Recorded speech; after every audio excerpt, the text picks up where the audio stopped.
Good afternoon, Namaskar. Welcome to Hortalk-60. Today's speaker is Mr. Shailesh K. Rai, Managing Director, Heritage Flowers Limited, Kenya.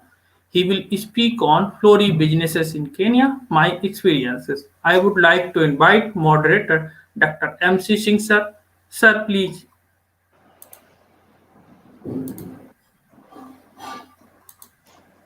MC Singh sir.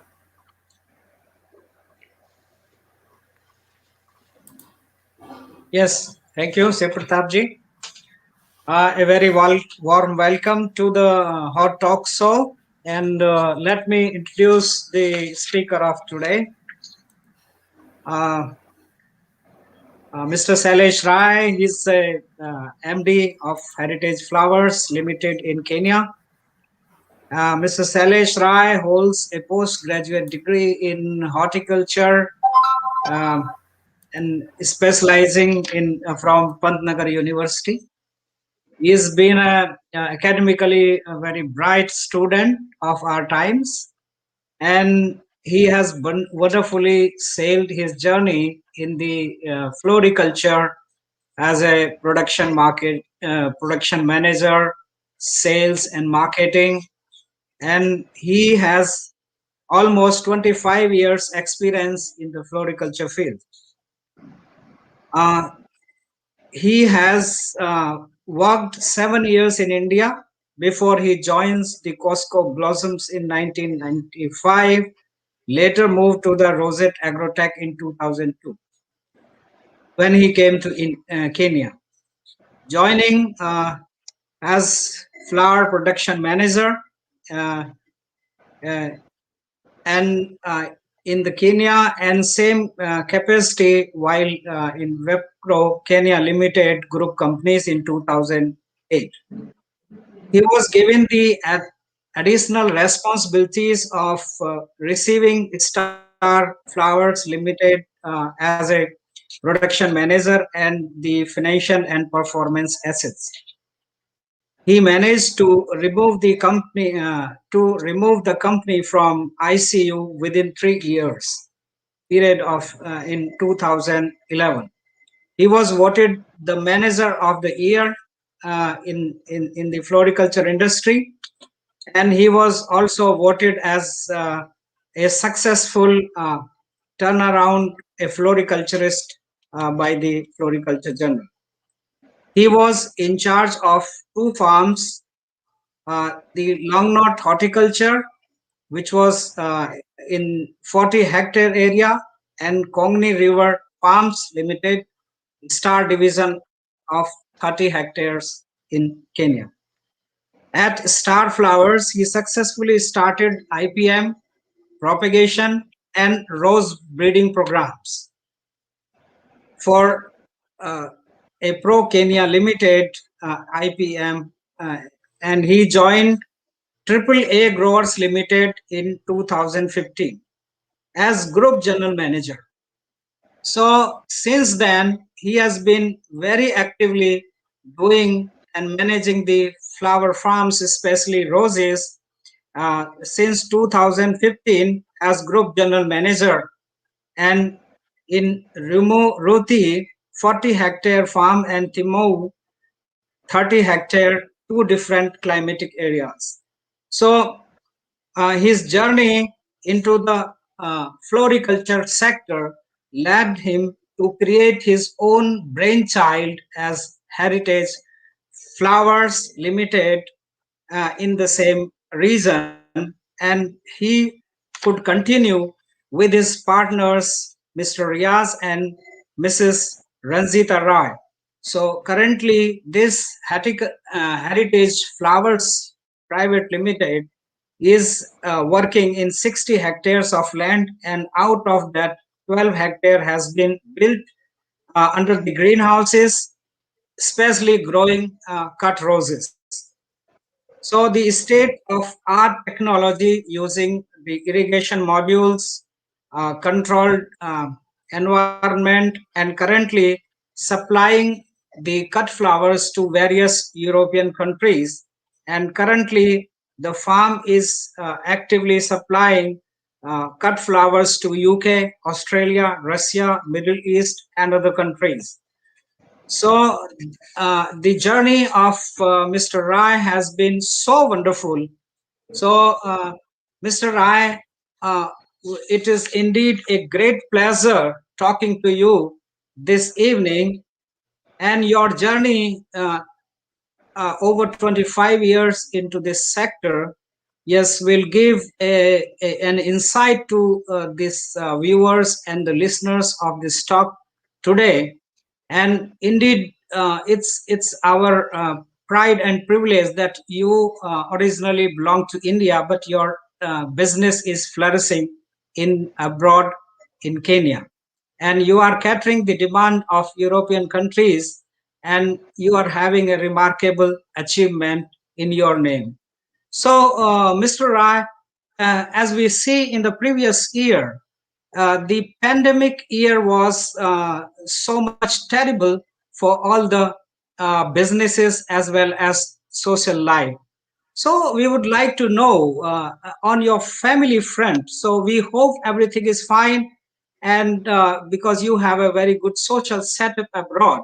So we would like to know that the life has never been easy. So how is your family doing, and uh, what is the remarkable, uh, remarkable, strength to overcome this pandemic year? So we would like to know from you on the family and social front that how you're coping up the pandemic year uh, uh, uh, in relation to your business. Mr. Rai, Uh, please. thank, thank you, Dr. MC Singh, for giving opportunity to interact with you. And I'd like to also say thanks to Hortitalk for giving this opportunity. In Kenya, pandemic was not much serious like India.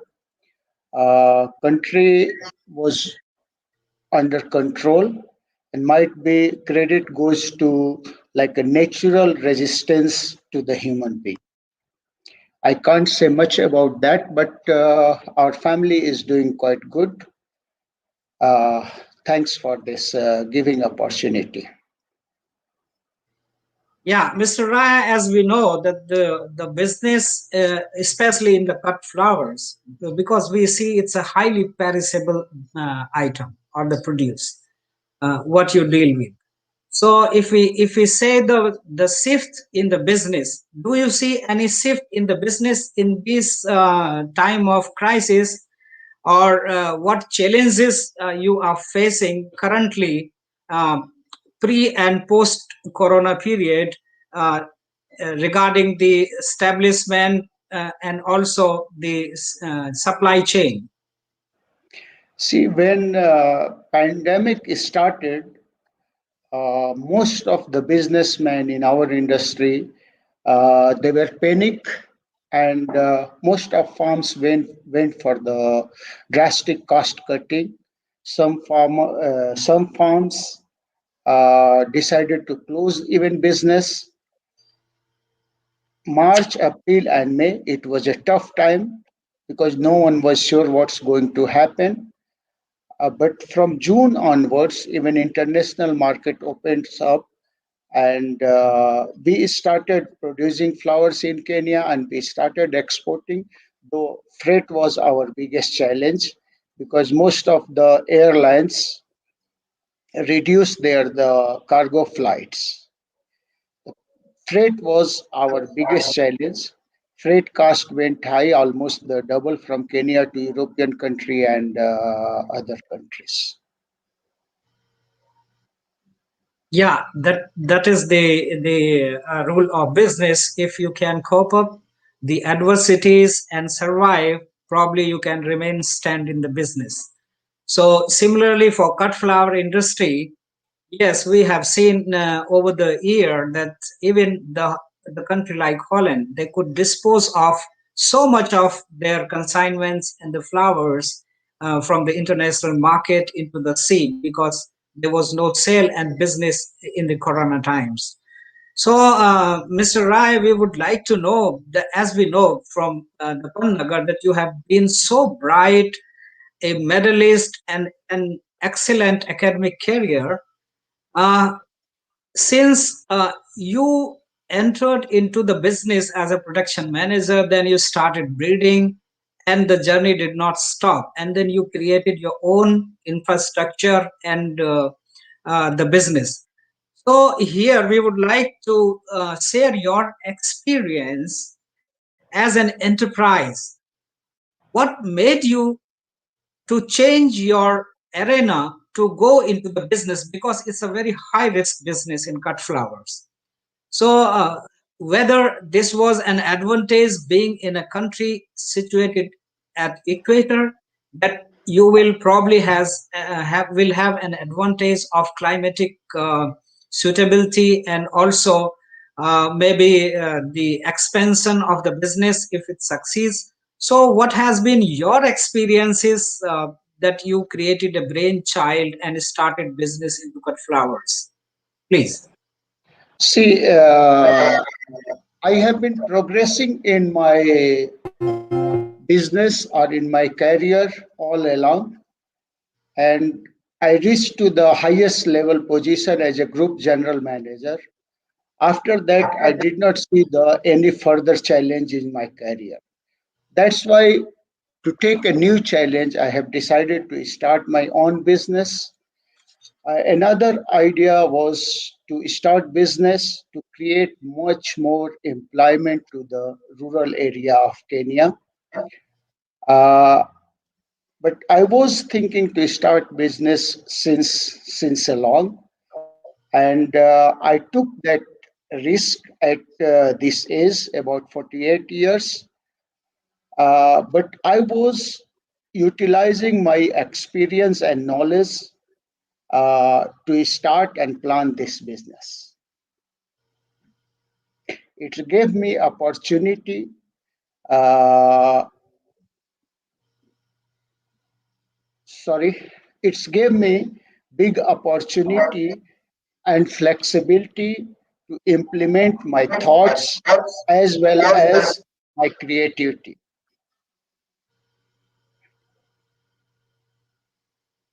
Over to Dr. MC Singh.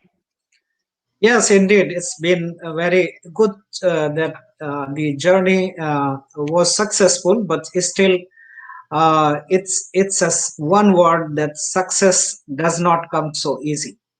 So, uh, if your transition in establishing this sector, so, would you like to share your experiences regarding the production and the to sustain into that production and productivity?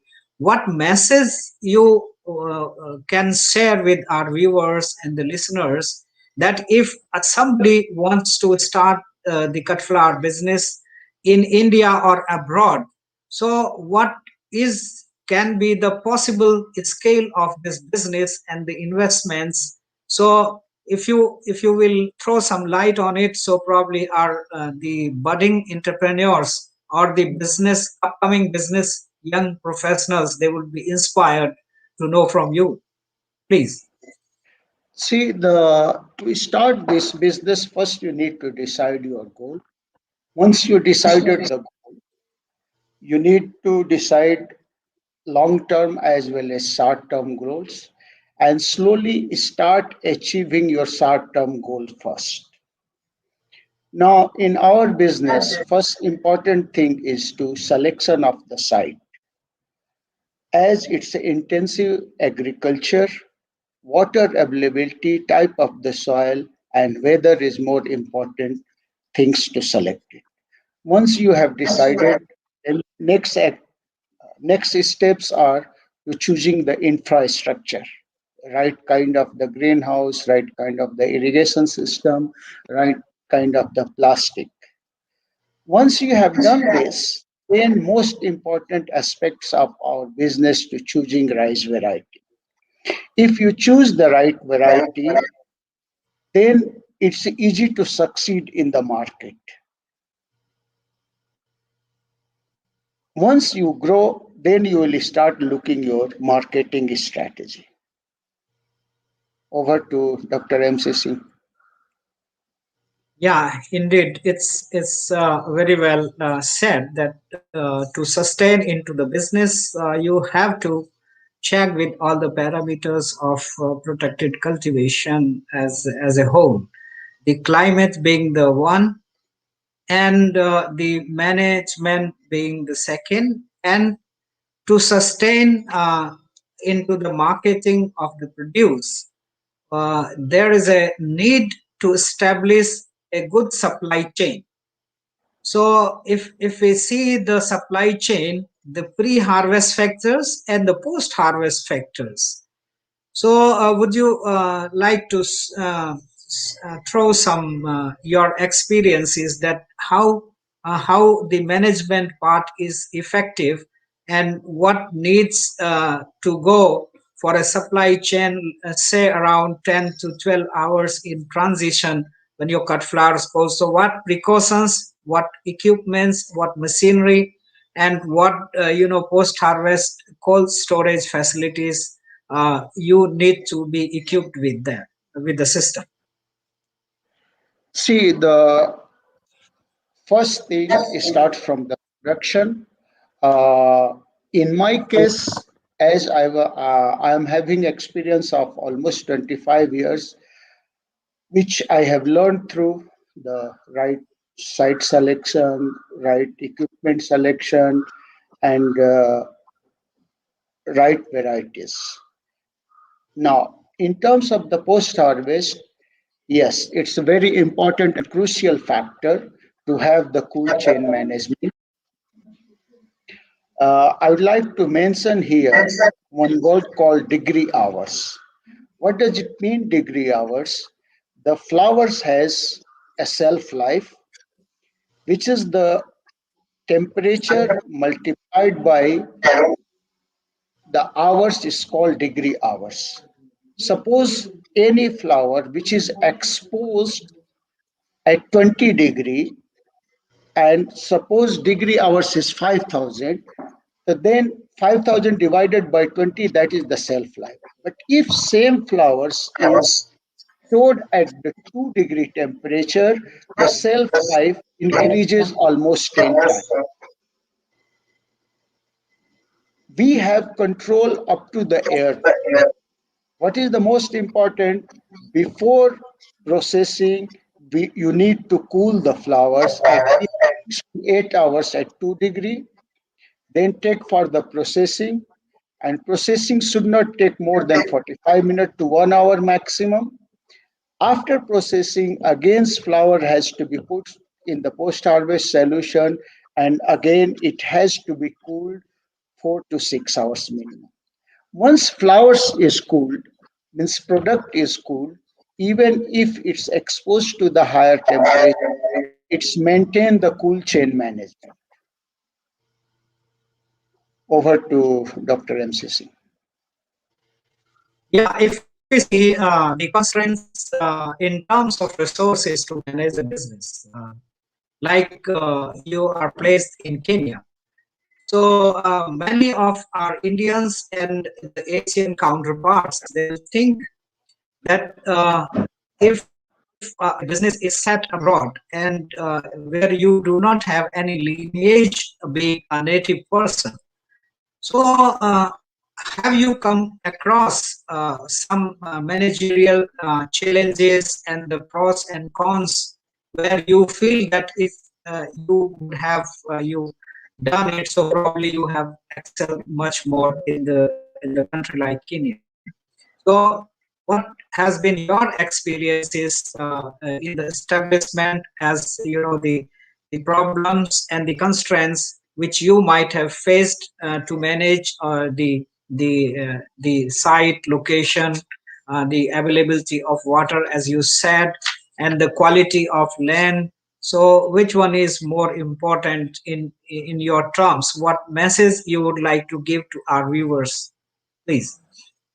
See, for the Kenyan environment, as it's on the equator, plenty of sunlight is available, almost 12 hours per day.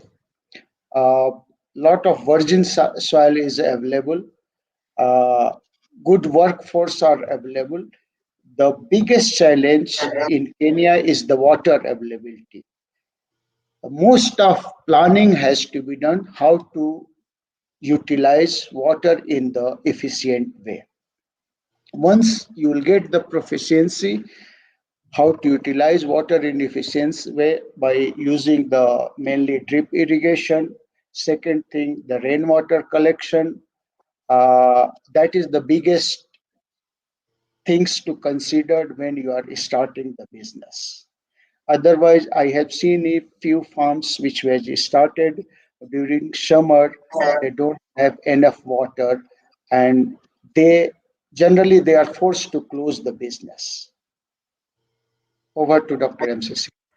Yeah, indeed. The quality of inputs for a business, like if we see largely you are dealing with roses, we see the rose production is an intensive growing system where the biomass to increase the biomass or to produce a high quality biomass, you need to have other high quality inputs in terms whether it's water, whether it's a fertilizer, or whether it's a climatic parameters.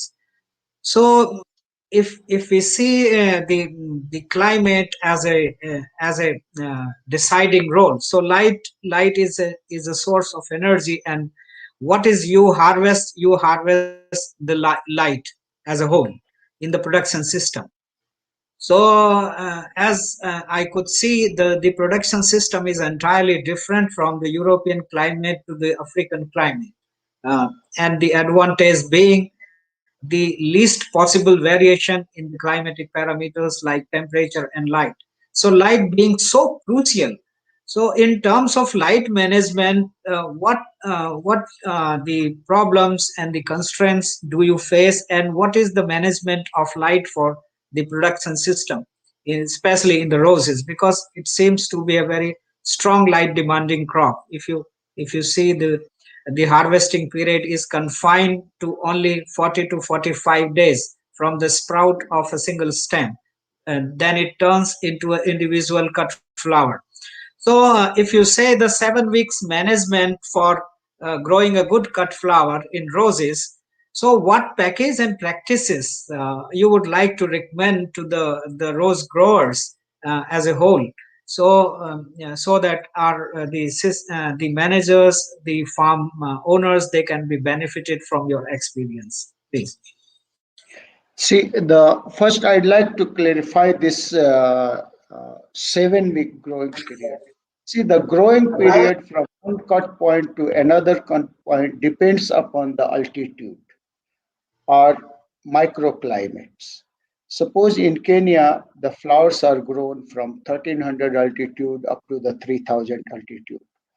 The same variety at 1300 altitude, it takes only 40 to 45 days to grow, but when it goes to 3000 altitude, 3000-meter altitude, it takes about 85 to 90 days. This growing cycle depending upon the altitude as well as microclimate. Another aspects, like Kenyan greenhouses are natural ventilated greenhouse. We don't have like a much influence on climate control. It depends upon the weather conditions, but generally sunlight between 60,000 to 90,000 joule is enough, which is the available abundant in Kenya. Yes, in European countries, particularly if you'll go to the winter season, only sunlight you will find it for the 2 to 3 hours. That's why they put the artificial sunlight, uh, which is the very expensive input, the energy. In Kenya, we don't need much more energy except then for running the irrigation system or running the cold room. For greenhouse, we don't need energy at all. If you'll see Yeah, in that's terms of the like carbon footprint or carbon mileage, if you'll compare amount of energy which is used in Europe to grow one roses in Kenya, almost it's requires 70 to 80% less energy. That's the main factor. We are blessed with the sunlight in Kenya, and weather all year around is the similar weather. We don't have much fluctuation in production like Indian weather. If you see the weather in Bangalore and Pune, almost 5 to 6 months is the only good weather to grow roses, and 5 to 6 months either is too hot or too cold. In hot season, you don't get the quality. In cold season, growing period prolong very long. Per square meter productivity in Kenya in comparison of the Indian weather is quite high. That makes Kenyan floriculture a sustainable business. Over to you, Dr. MCC. Yeah, it's great information indeed. As we see in India, the rose farmers, they have come up like anything after 1990s, and we see now the over 70% units have been closed for growing roses. The very crucial factor was the maximum variation between the minimum and maximum temperature in Indian, especially North Indian conditions. So if we forget the equator belt, the Pune, Nasik, Bangalore, and Hyderabad, so we are not comfortable with the roses. And largely, we could find in over the last 30 years that still the rose varieties have been changing from time to time. So here we are very curious to know, because the varieties which came 20 years before, they are still being multiplied and are existing in the growing system, but they do not have much potential to give an economic yield. So the productivity has come down or is still existing very low. If we compare the rose productivity around 900 stems per square meter in the European high-tech greenhouses, which normally they are art of state greenhouses, and we are also having in Pune, Nasik, Bangalore, the naturally ventilated greenhouses, where the input requirement is somewhere similar to that of in African countries. So here we wanted to know that there is a great dilemma that the varieties which are upcoming, which are coming in the current times, really they have very high potential to give you the productivity. So what has been your experiences, Mr. Rai, that the varieties are changing very fast? So what you would recommend to our growers and the entrepreneurs, whether there is a need to change the variety over a span of time to harvest the maximum productivity in roses? Please, your inputs. See, the most of the breeding companies are based in Europe. So far, any breeding companies are not established in the Asian continent. The biggest challenge from India was collecting the royalty. Uh, because of the WHO treaty, India earlier did not sign that treaty. The breeders were finding difficulty in collecting the royalty. When they find it, it's a business. They were not able to collect the royalty, and they can't hold any Indian exporter responsible for that. Only those companies can control the royalty when you are exporting to Europe. But those breeders does not have influence when you are controlling to the Middle East or to Australia or to Japan. As they were not able to collect the royalty, breeders are not interested to launch new variety in India. That is the biggest challenge. While in Kenya, it's the opposite. If you are going for any social audit, or like a Kenyan government is ensuring you will have to pay the royalty. Because of that, breeders are much more interested and they put their sow house or breeding center in Kenya. It's quite easy to get the new variety in Kenya, while in India it's very difficult. That's the biggest challenge in variety selections. Over to you, Dr. MCC. Yeah, that's a very wonderful information, because you yourself has been a breeder of roses, and of course you have contributed for a very good stock in Kenya for roses. So my assumption is that if a variety is coming and it's not giving the right productivity, so ultimately the farmer or a growing company is at loss. Because if you compare the rose productivity as compared to the 900 cut stems per square meter area, and the Indian productivity 270 stems per square meter area is very low. And it's not the only thing that we lose on the quality of cut flowers also in terms of the flower size, then the overall look of the or freshness of the cut stems and leaves. So we are not that much competitive in the international market. So we would like to know, uh, Mr. Rai, that what do you see over the last 10 years, that has there been some shift in the new varieties in of roses in the market, or the what way the preference of the buyers or consumers is being handled on international scale? See the one important aspects. Okay, first I'd like to do the correction on productivity. It's very rare, even Europe, to get it 900 stems per square meter until unless those greenhouses are uh, fully computerized or automated, where you are utilizing almost 99% uh, space in the greenhouse.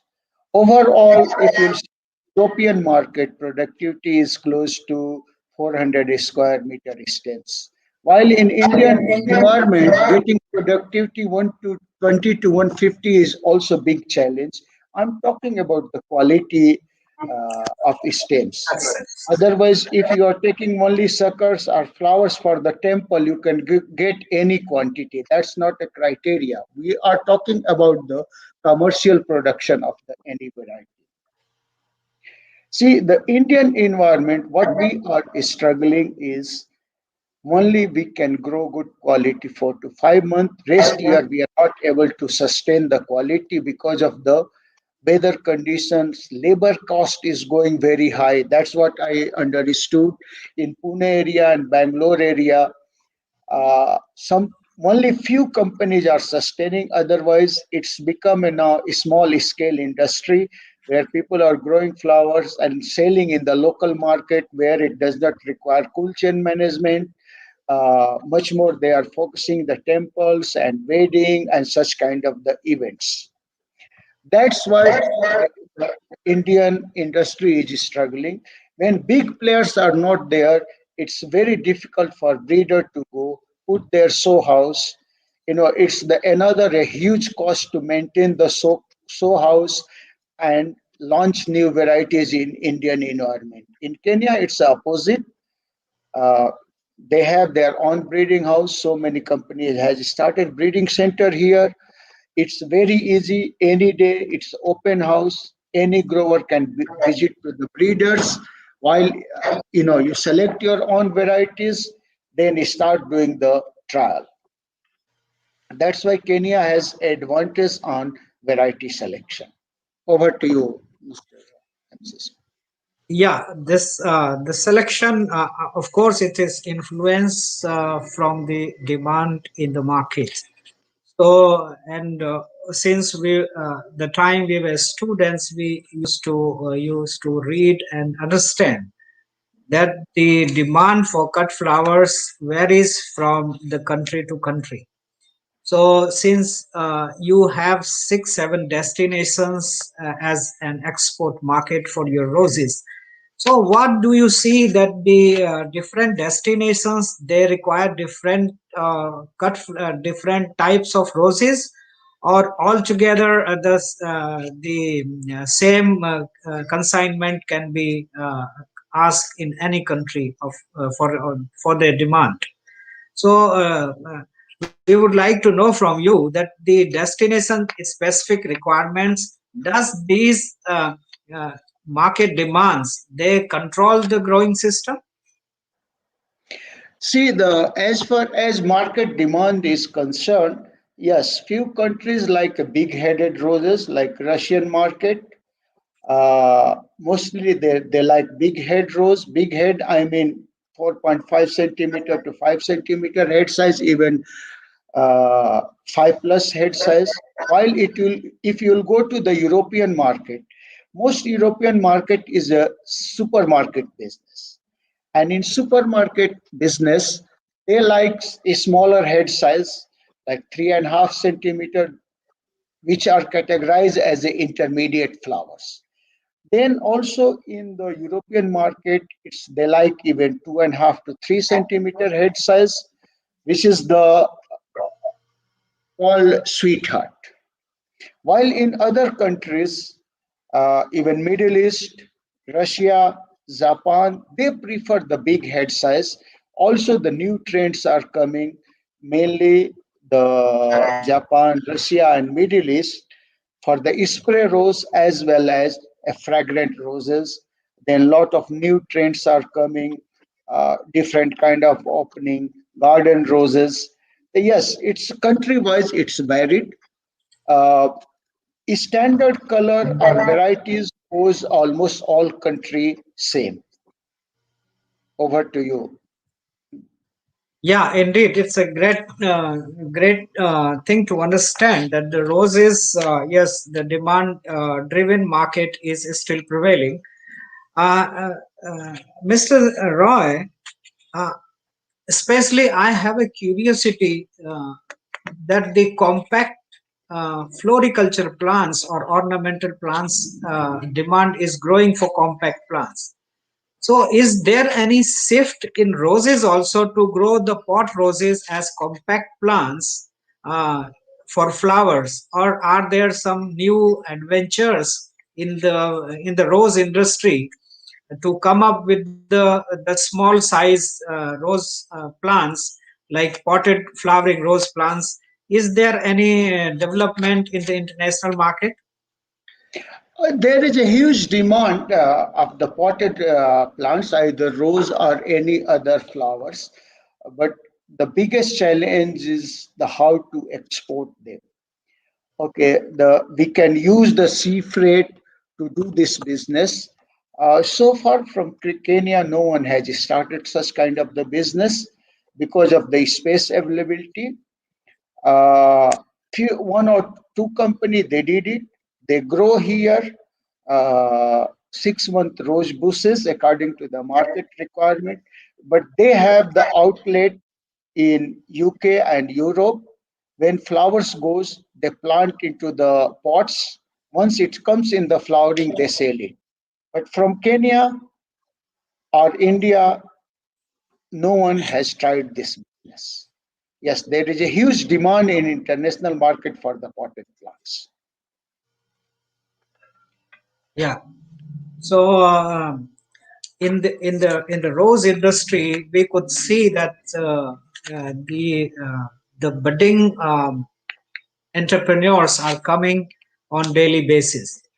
So, and if we see from north to south and east to west in India, so on daily basis, the schemes are being put and the commercial units are being placed.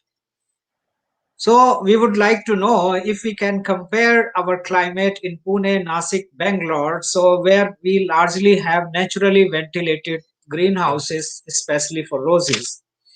So we know the investments details and the investment guidelines and the uh, uh, to create the assisting infrastructure for support like post harvest cold storages, package house, packing areas, and also the cold storages.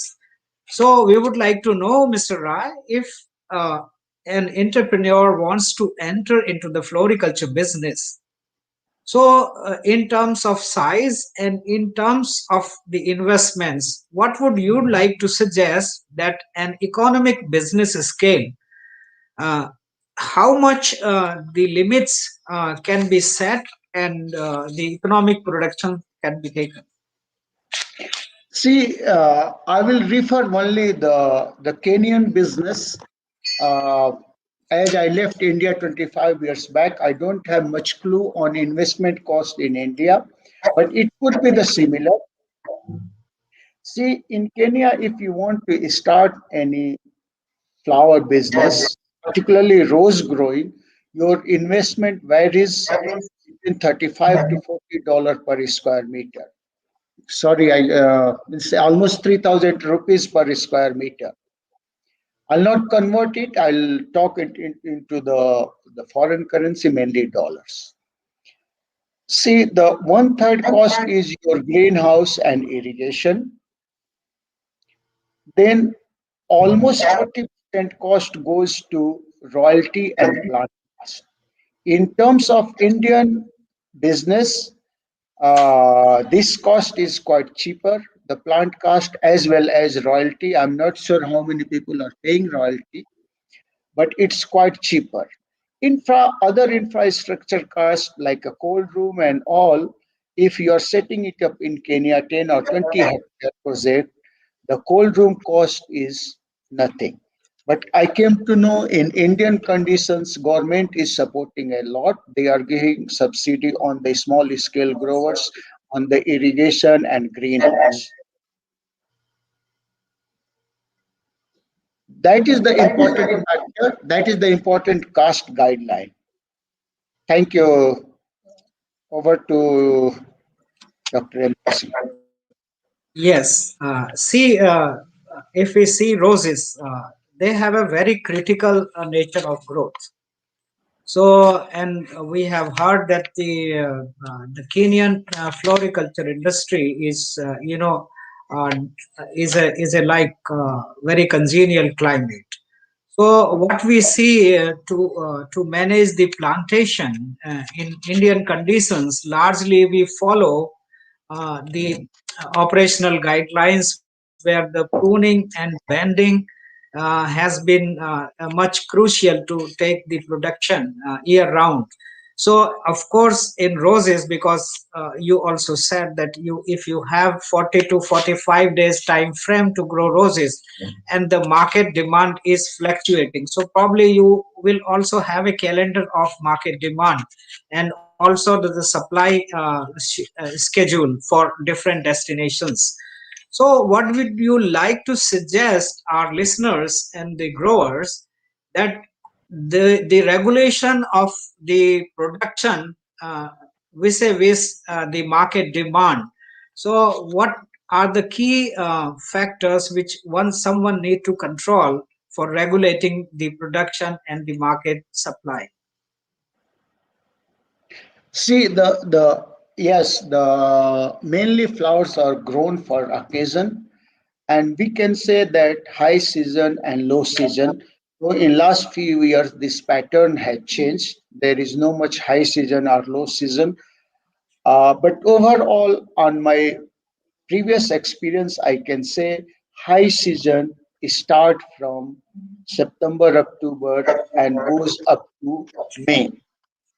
Reason being, we celebrate Christmas. After that, Valentine's Day, which is the today, is the most of our business.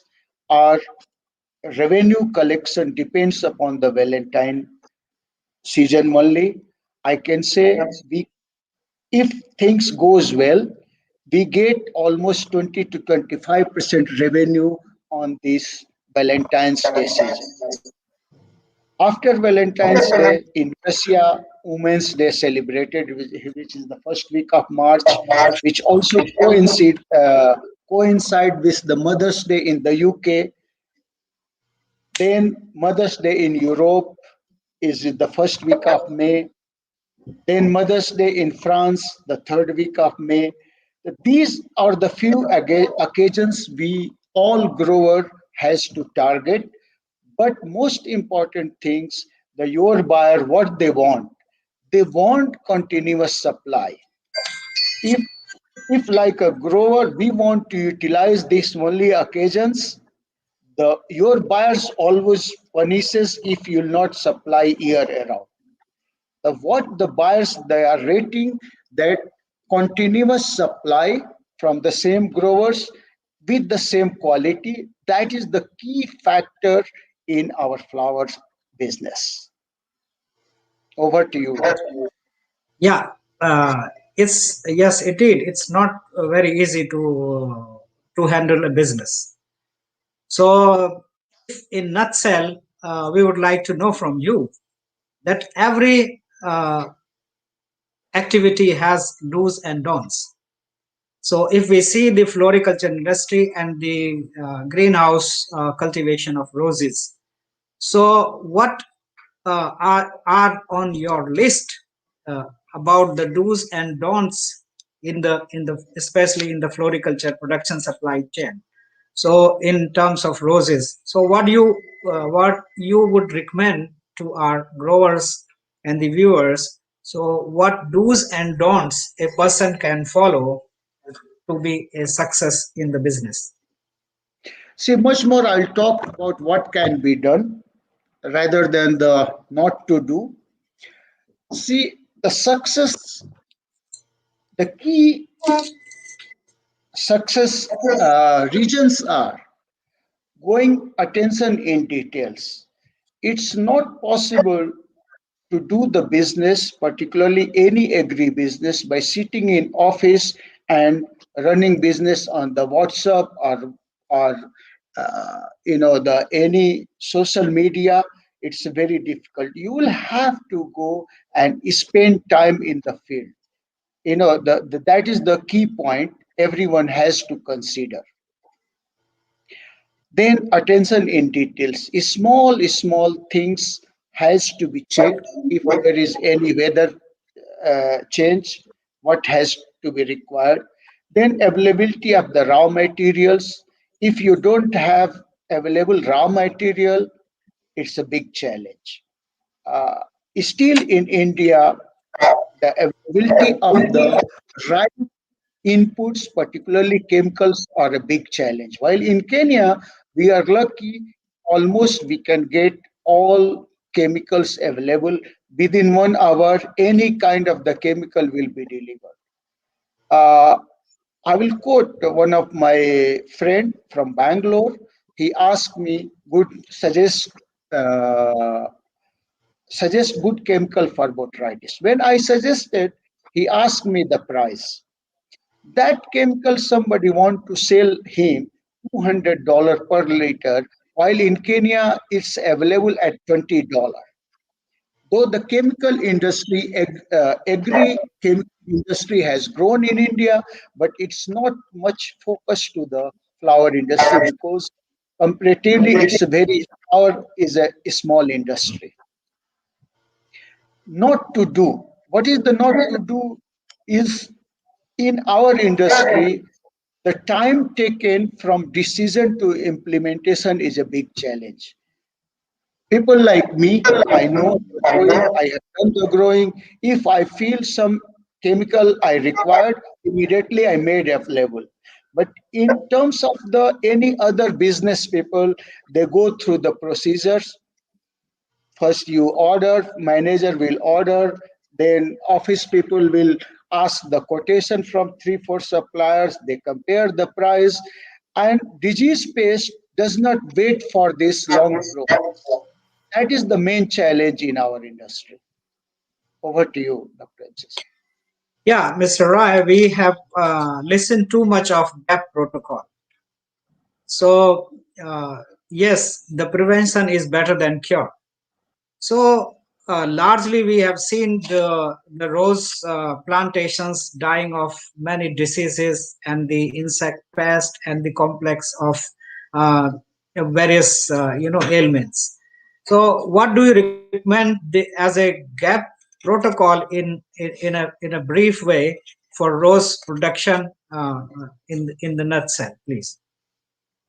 See, the much more the availability of the inputs, only the chemical is most important factor, which is the big challenge is in India.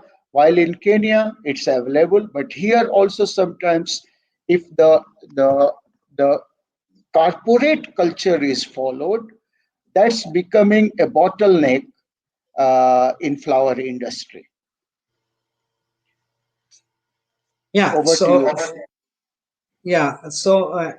Uh, I think Mr. Shiv Pratap is 50 minutes time for the talk. Is it? Yeah, So yes. If you yeah, have in any last question, you can ask question. yeah We have some comments. We will show it in the last. okay in so let me invite the questions if it is there.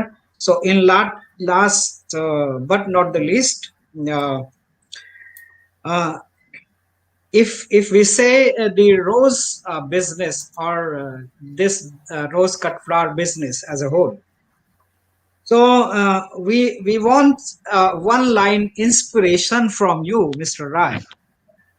One line inspiration for the cultivation of roses, because many people are afraid of taking roses as an enterprise. Uh, so, what is your, because we see a success in the business when the wholeheartedly business is being done.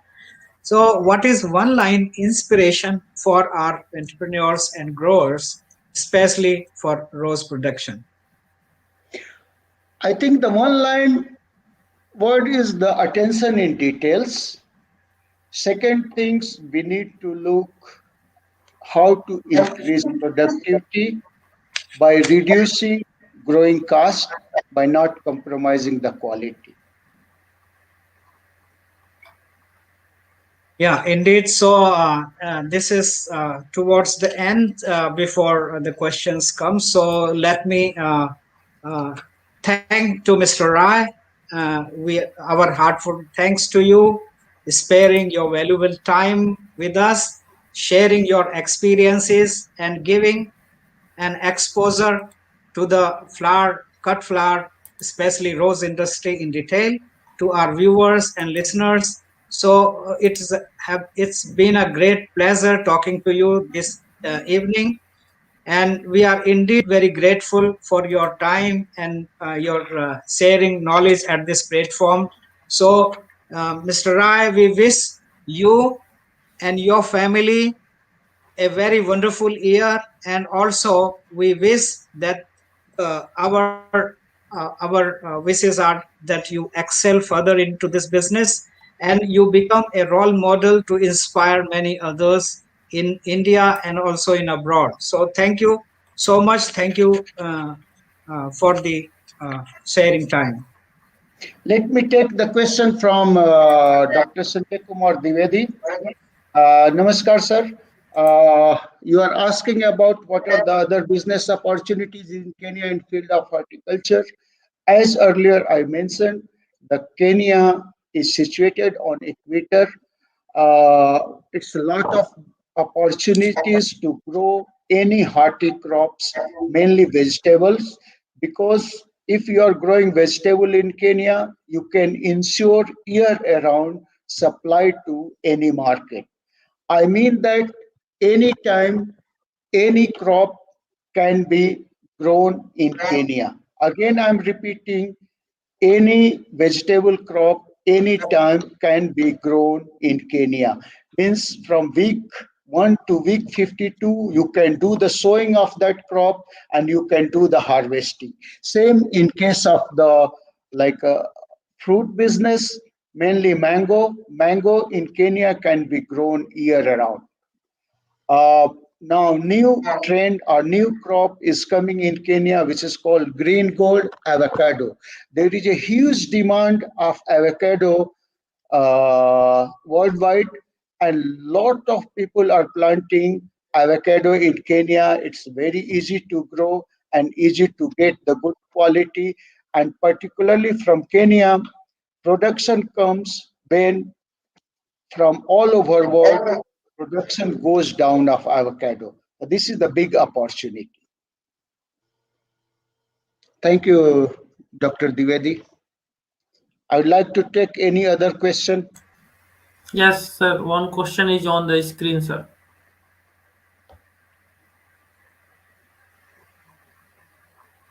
See the why Indian Floribusiness is not able to get the market, because from India we can't supply year-round good quality of roses. When it's become summer, we in India we don't get the proper head size of the same quality. That is the biggest challenge. Second thing, in the summertime, cool chain management is quite difficult, because from India, very less perishable cargoes are going to the European countries. I hope I'm able to give the feedback. In terms of the US market, yes, US market is big challenge is the freight cost from India to US. Same challenge we are also facing from India is the big freight cost from Kenya to US is almost $5 to $6 per kg. Uh, Namaskar, sir. Dr. Hariharam, I would like to respond your question. You are always our inspiration. Uh, Kenyan weather is far better than the Bangalore and Pune climate, because Bangalore climate is 5 6 months in a year is the same, while still you will find it some the winter, rainy season, and summer. While in Kenya, almost year-around climate is same.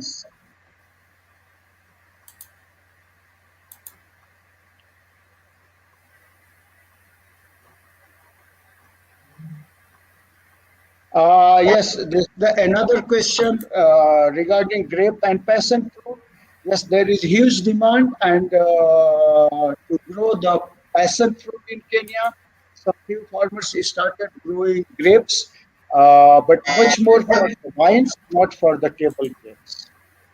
Honestly, I don't have that much knowledge about the grape growth.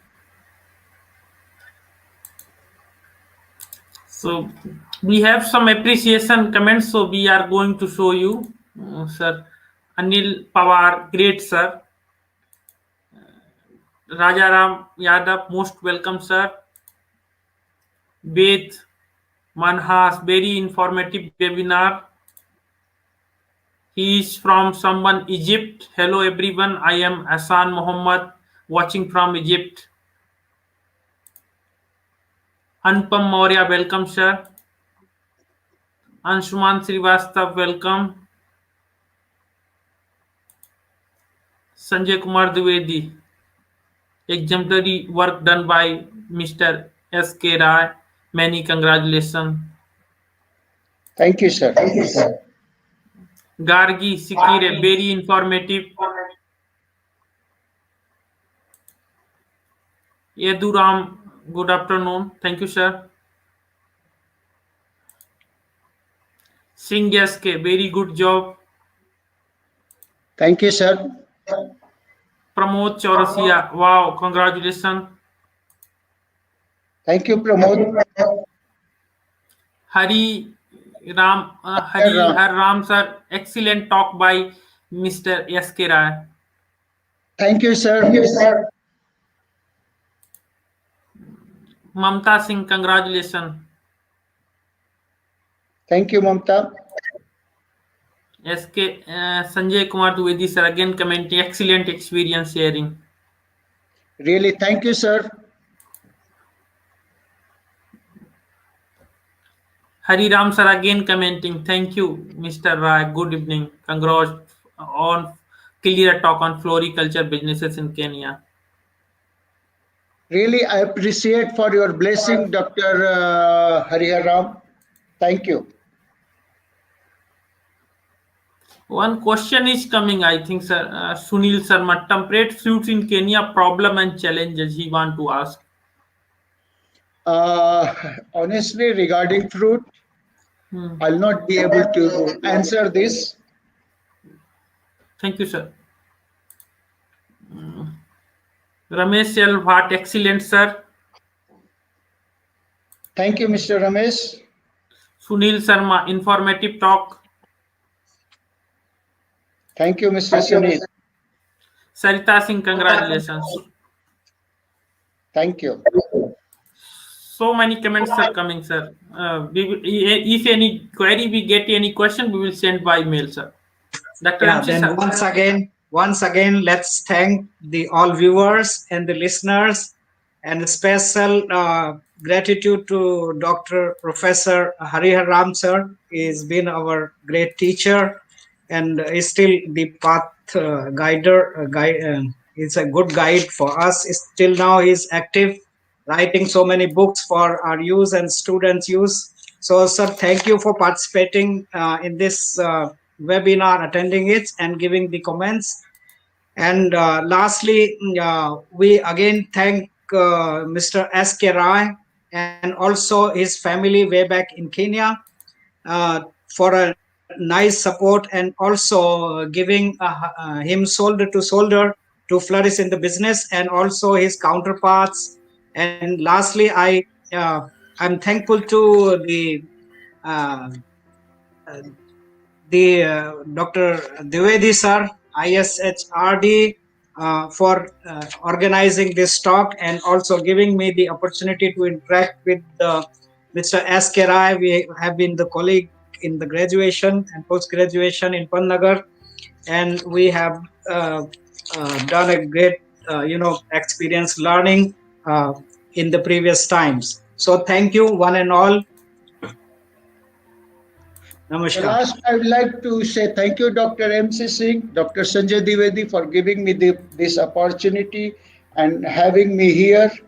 It's been a great talking to you after such a long time. If any viewer want to reach me out, they can reach me either by email, or I will share my WhatsApp number also. Thanks a lot to everyone. Thank you, sir. We are playing your video, sir. Just please watch with us. And I would like to say thank you, Shiv, for making nice video. Thank you, sir. Thank you a lot, sir.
Thank you, Hariar Ram sir, commenting us excellent for excellent video. Thank you, sir.